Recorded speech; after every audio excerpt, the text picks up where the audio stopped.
Hari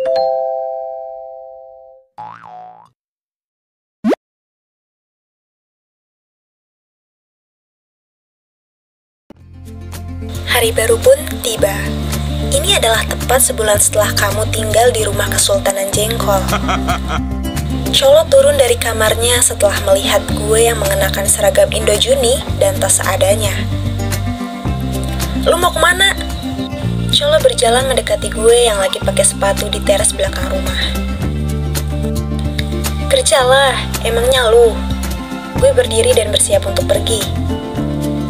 "Jadi pegawai Indojuni?" "Emang kenapa?" "Ya ngapain? Lo udah jadi anak juragan jengkol sedunia. Buat apa kerja? Kan yang kaya bokap lo." "Dah pergi dulu." Gue berjalan keluar, dan Cholo hanya terdiam beberapa saat sembari melihatmu berjalan pergi meninggalkannya. "Oh iya, balik jam berapa lo?" teriak Cholo dari teras. "Jam 8 pagi." "Malam lah, sekarang aja jam 2 siang. Gimana sih lo?" Gue lanjut berjalan keluar. "Mau gue antar?" "Gak usah." Ya udah. Singkat waktu, langit pun perlahan merubah warnanya menjadi gelap. Di rumah, Cholo sedang bernyanyi happy birthday untuk anjingnya Daigal yang sedang berulang tahun. "Yeay, happy birthday Daigal." Cholo tepuk tangan sendiri yang dibalas ok ok oleh asu lucunya itu.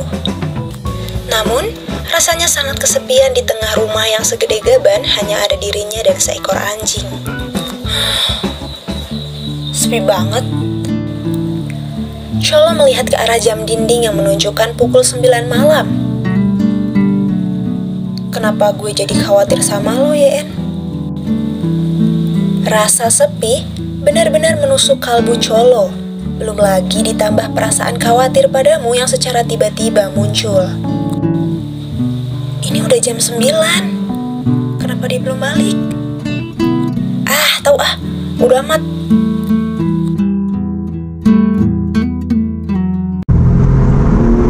Setelah beberapa detik melamun, rupanya Cholo tidak bisa menahan rasa khawatirnya terhadapmu. Keberadaanmu selama 1 bulan di rumahnya membuat keterikatan batin kalian semakin erat. Lagian, aneh-aneh aja pakai kerja di Indojuni. Kerja di perusahaan bokap aja napa?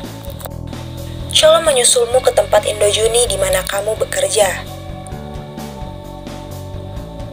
Namun sesampainya di sana, Cholo melihat Indojuni tempat di mana kamu bekerja ternyata sudah tutup. "Hah? Kemana sih tuh anak? Udah jam segini juga. Katanya jam 8 bubar.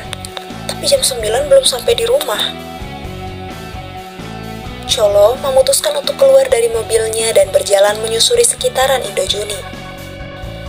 Memang tampak di sekitaran gang terdapat beberapa spot sepi yang terlihat mencurigakan. Entah mengapa, firasat Cholo berkata bahwa kamu melewati jalan sepi tersebut. Firasat kuat tersebut membawa langkahnya untuk berjalan memasuki gang baru dan sepi kendaraan. Dan benar saja, terlihat sekomplotan berandalan yang sedang menggoda dan menahanmu untuk pergi. Kamu memberontak dan mencoba untuk berteriak, namun tangan bau si begundal preman ini membekamu sehingga tak bersuara. Cholo yang melihatmu dari kejauhan langsung berlari seperti Raden Kian Santang yang terbang di udara dan langsung menendang cacing preman yang sedang tegang itu.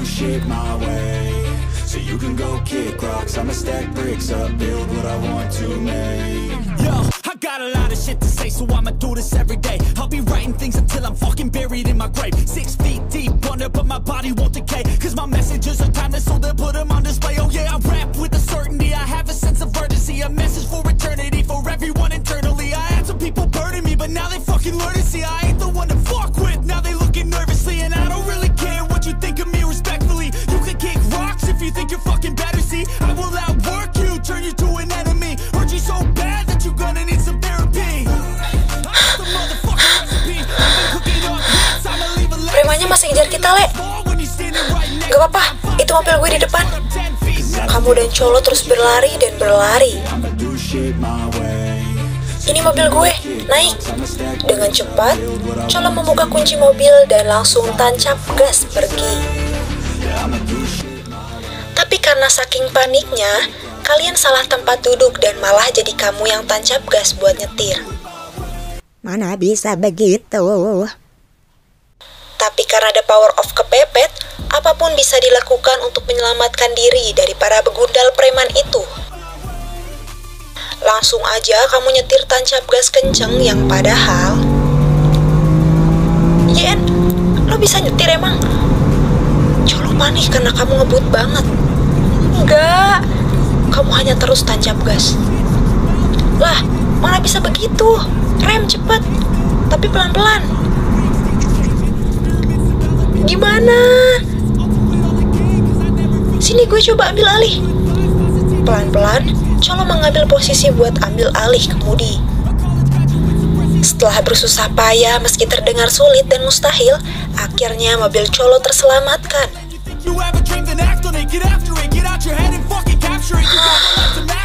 Hampir aja gue meninggoy di usia muda. Colo panik. Lagian sih lo, ngapain sih kerja di Indo Juni? Bukannya bokap nawarin buat lo kerja di perusahaan. Gue gak enak deh. Sebenarnya gue ngerasa masih jadi orang lain di rumah lo. Gue udah kebiasa mandiri juga. Enggak. Pokoknya lo harus berhenti kerja di Indo Juni. Titik. Loh, kok ngatur? Gue khawatir banget sama lo, Yen.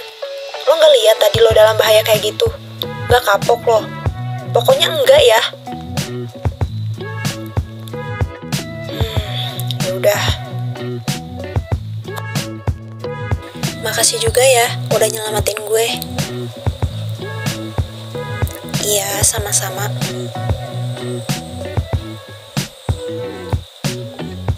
Lo mau ke pasar malam gak? Katanya di daerah Cisoman lagi ada pasar malam. Ih, mau. Gue udah lama banget gak ke pasar malam.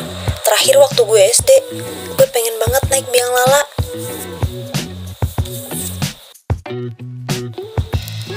Yaudah, kita kesana ya. Colo dan kamu senang. Entah mengapa, Colo dan kamu menjadi semakin dekat. Namun rasanya Colo tidak ingin hubungan ini sebatas saudara tiri. Kalian sama-sama merasakan kenyamanan satu sama lain, namun selalu teringat dan terhalang dari hubungan orang tua kalian. Malam ini, sepertinya Colo berniat untuk mengutarakan semua isi hatinya padamu. Tampaknya, ia sudah tak peduli dengan kutukan Malin Kundang. Yang ia rasakan kini hanyalah rasa ingin memilikimu. Ia baru tersadar setelah 1 bulan ini ia hanya berlaga menjadi seorang yang tsundere. Setelah sesampainya di pasar malam, matamu langsung tertuju pada biang lala. Le, ayo kita naik, ucapmu dengan wajah yang begitu senang. Gas! Kalian pun naik biang lala po. Dengan tak sadar bergandeng tangan seperti kedua pasang kekasih yang romantis. Tampaknya kalian sudah sama-sama sadar bahwa selama ini tampaknya ada yang tumbuh. Tapi bukan bulu. Apakah itu? Sembari duduk bersebelahan dan bergandeng tangan bak orang pacaran, Colo akhirnya mengutarakan perasaannya. Yen, gue gak mau jadi kakak tiri lo. Gue juga gak mau punya kakak tiri kayak lo. Kenapa? Ya masa orang sesempurna lo cuma jadi kakak tiri gue?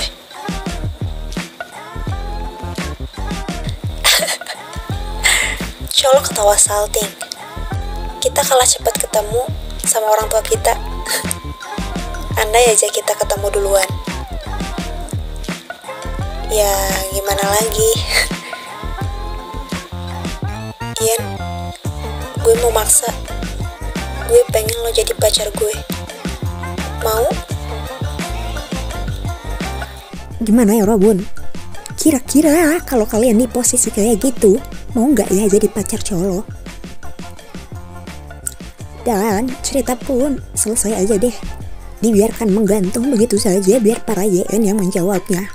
Thank you for watching. Kalau kalian berjodoh dengan POV yang pakai suara ini, silahkan like, comment, and subscribe.